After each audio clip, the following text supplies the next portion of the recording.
Hello and welcome back to the channel. I'm Elliot and this is Isle of Trains. In this video, first of all, we'll do a quick overview and then I want to unpack it and show you how to set the game up.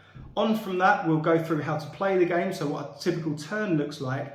And then finally, we'll do a quick summary and review of why I think you will like Isle of Trains. Isle of Trains is currently available via Kickstarter. It has launched, though they haven't fully released it yet. There's a couple of tweaks going on with it, so they might change a couple of tweaks of the artwork or a couple of bits of the rules, but typically speaking, the game is pretty solid.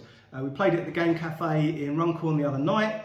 We had a few games of it, we've gone round of it, so we've fully got to grips with the game, and I'm looking forward to showing you it now. Essentially, go through a tutorial to save you having to read the rules. So here's the box. It's quite small, but there is a lot in this box to unpack.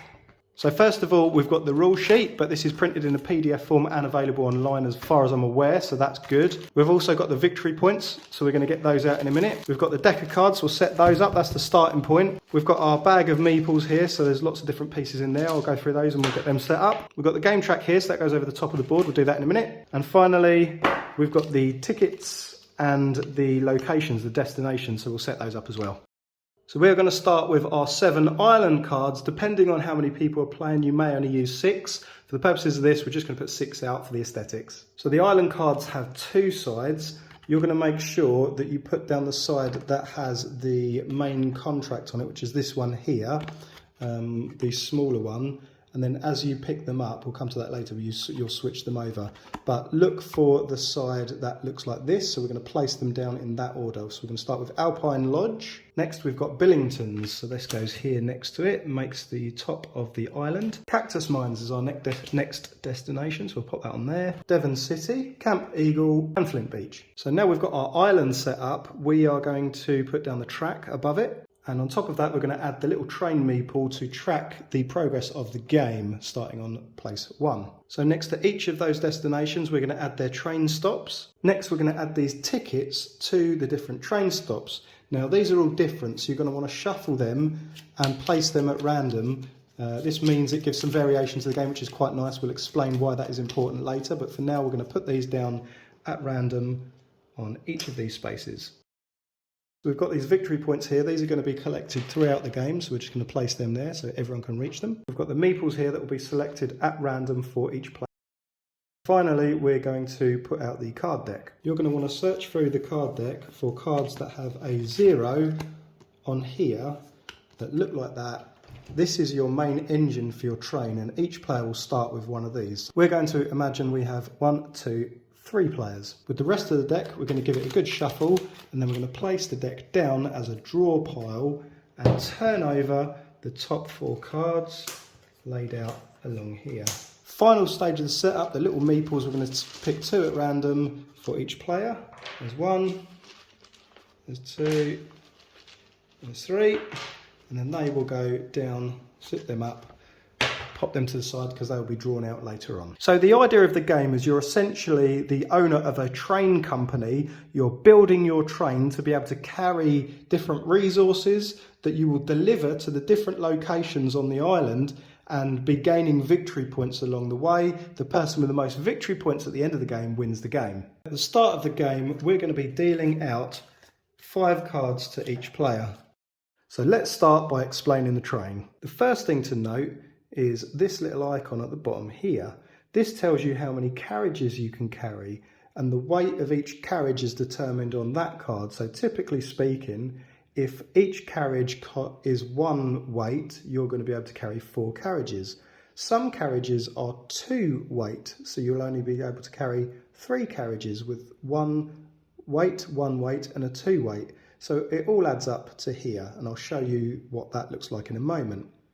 On these aspects of the card here and here, this tells you what resource this card could possibly be. So if you're not going to put it down as a train, you can use it as a resource card for either coal, oil, or as a crate to load into a train carriage. On the top of the card here is the train unit's capacity.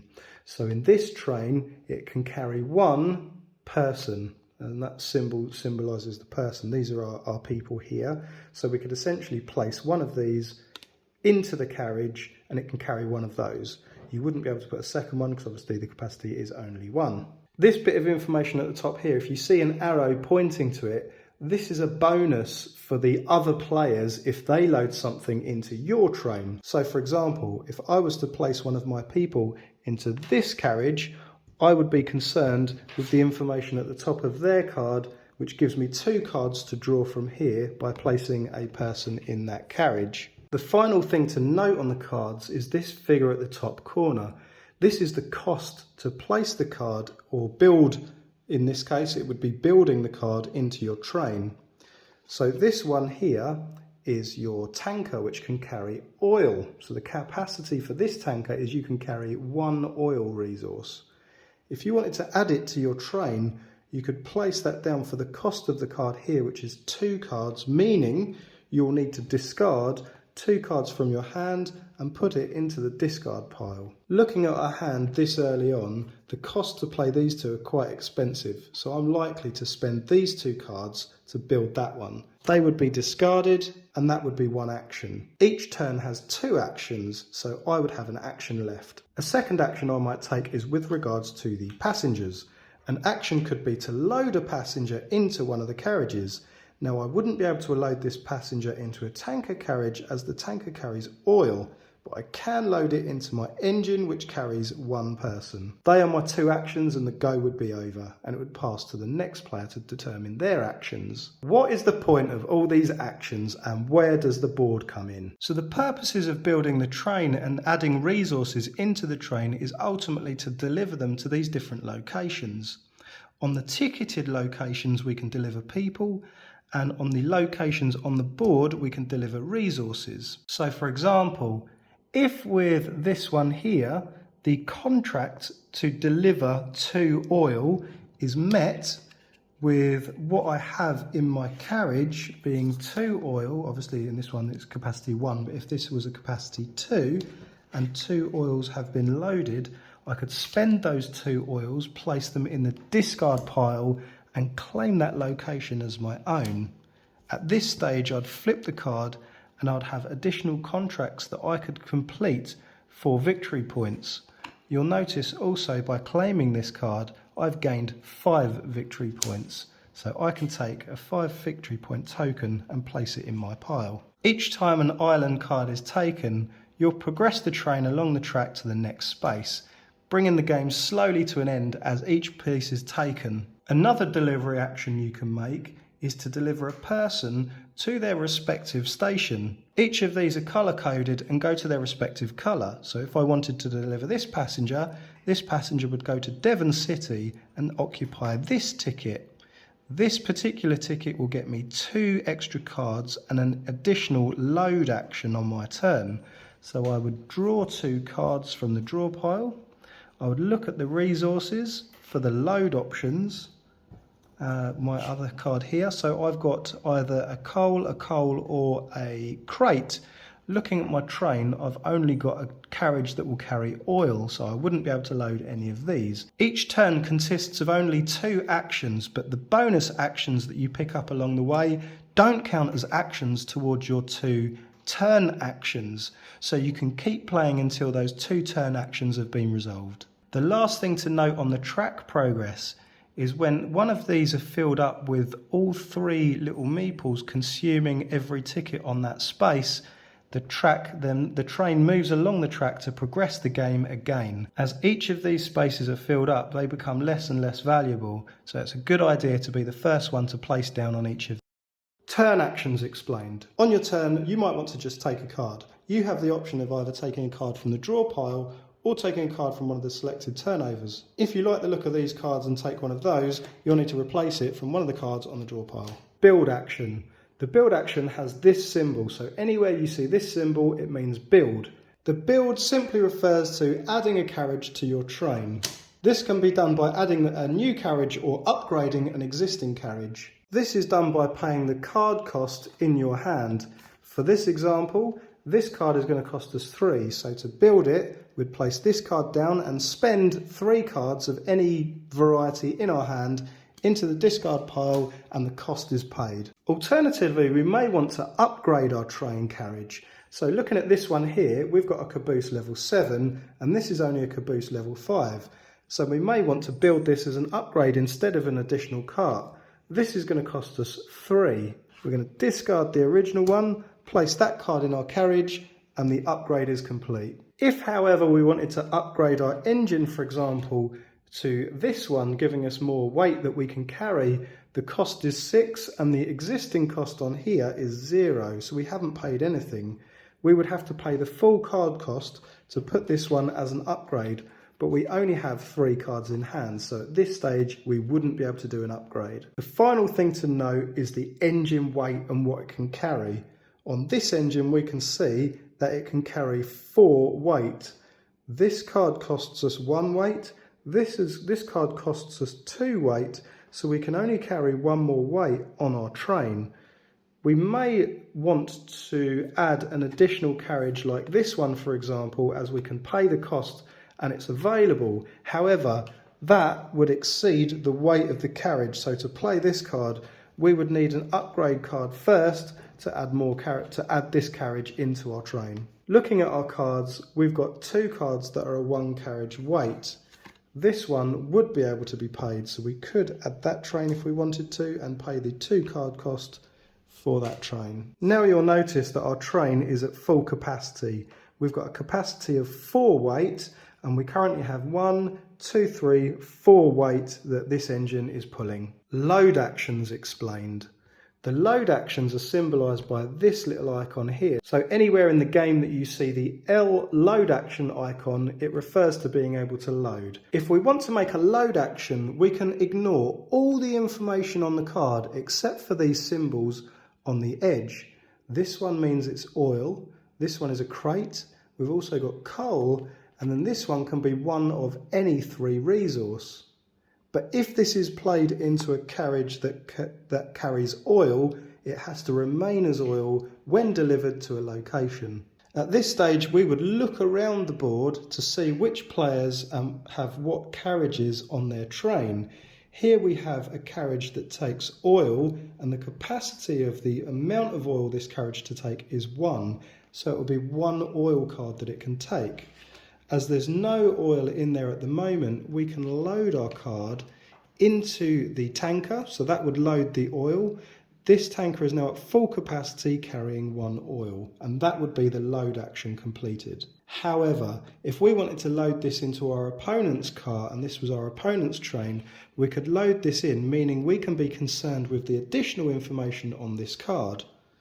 You'll notice that on this card there's an arrow. If an opponent loads oil into my car, they will be able to draw 3 additional cards from the draw pile. The nice thing about this mechanic is it incentivises people to place items into your train, enabling you to complete contracts.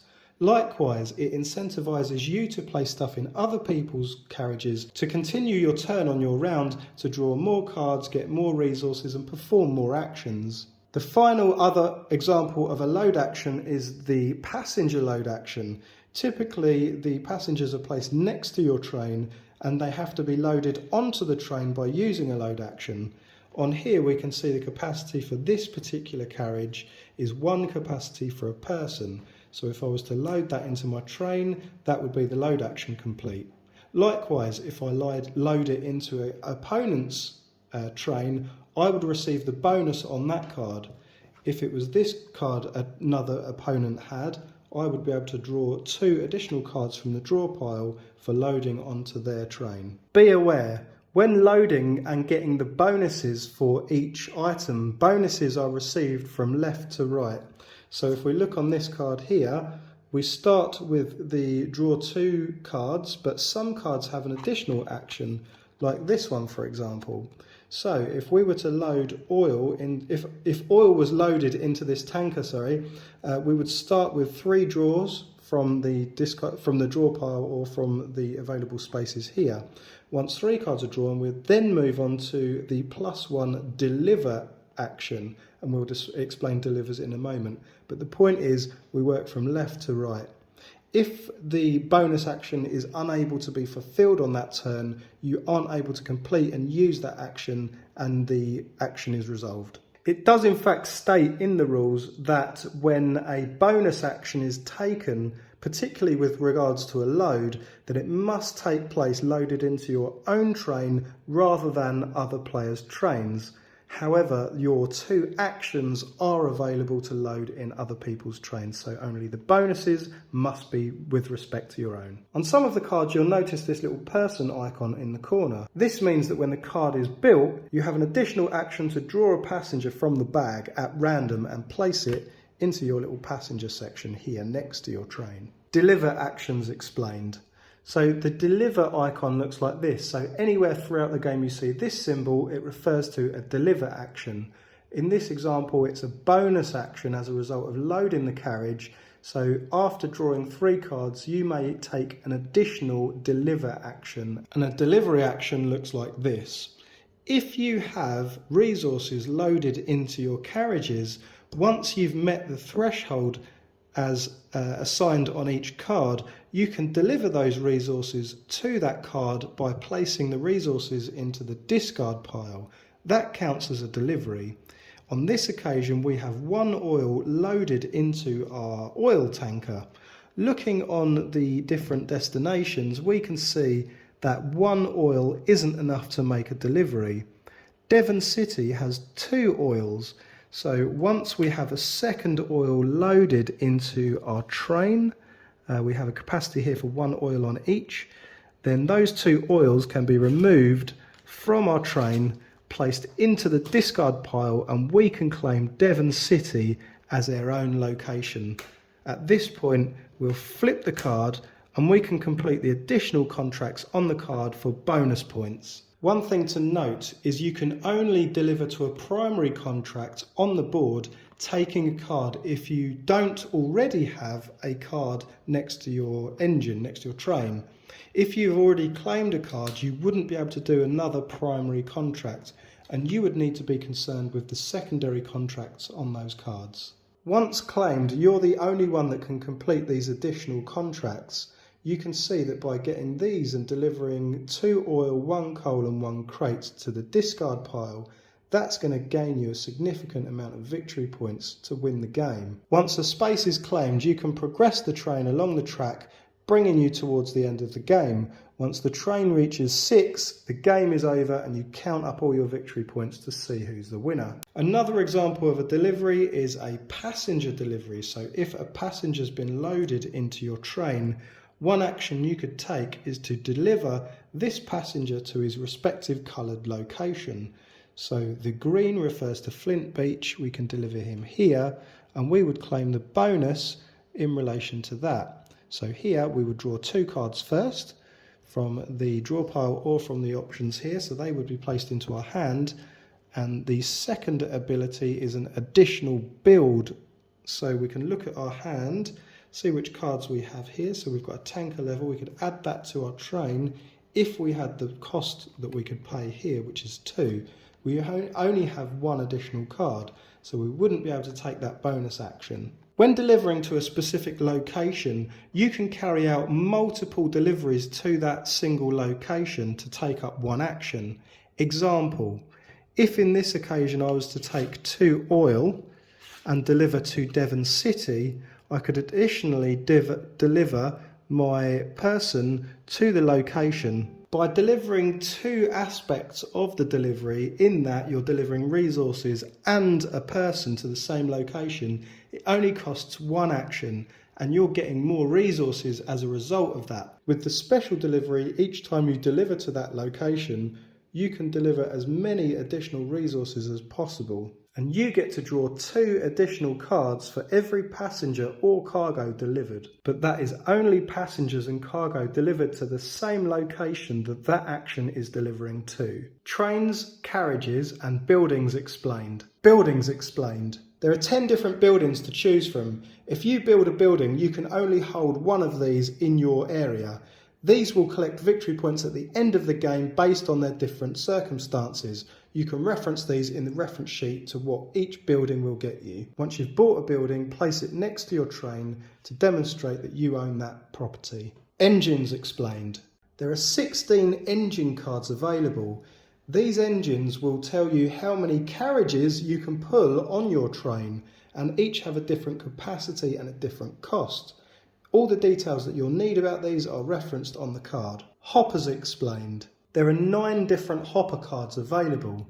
These are used for carrying coal, and if you need to deliver coal, you're going to need to build one of these into your train. 2 at the cost of 6, 3 at the cost of 4, and 4 at the cost of 1. Each one has a different weight attached to it, so you'll need the relevant engine to pull it, and each have a different capacity for how much coal it can carry. Some even come with additional bonuses if your opponents load coal into your hopper. Tankers Explained. There are 9 tanker carriage cards available, and these are used for transporting and carrying oil. There are 2 at the cost of 8, 3 at the cost of 5, and 4 at the cost of 2. Again, each have a different weight bearing, and some have additional bonuses if someone else loads the resource into your tanker. Boxcars Explained. Boxcars are for carrying crates, so if you're looking to deliver a crate, you'll need one of these in your train. There are 9 of these available,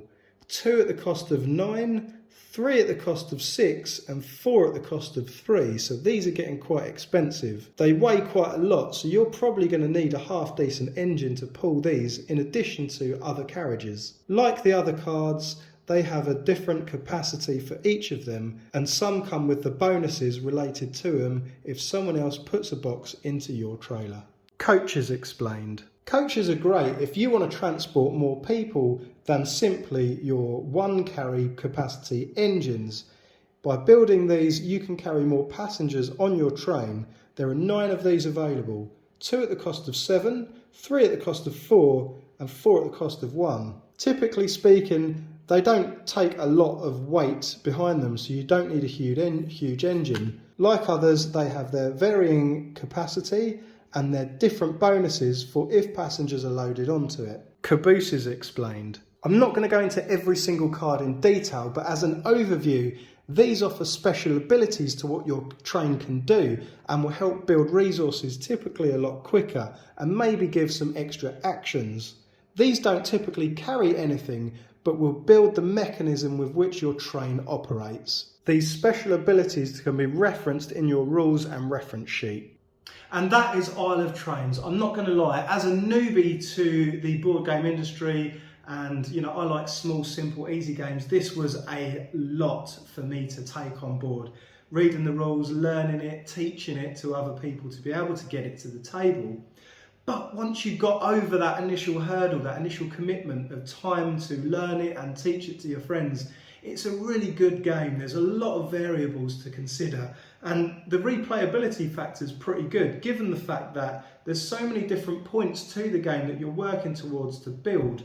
The engine building aspect of the caboose, the collection of the different train aspects to build your train up, how much you can deliver and whether you want to deliver lots and hold back, or if you want to deliver little bits and progress the game a lot quicker. There's lots of different ways to play it, and it's a lot of fun.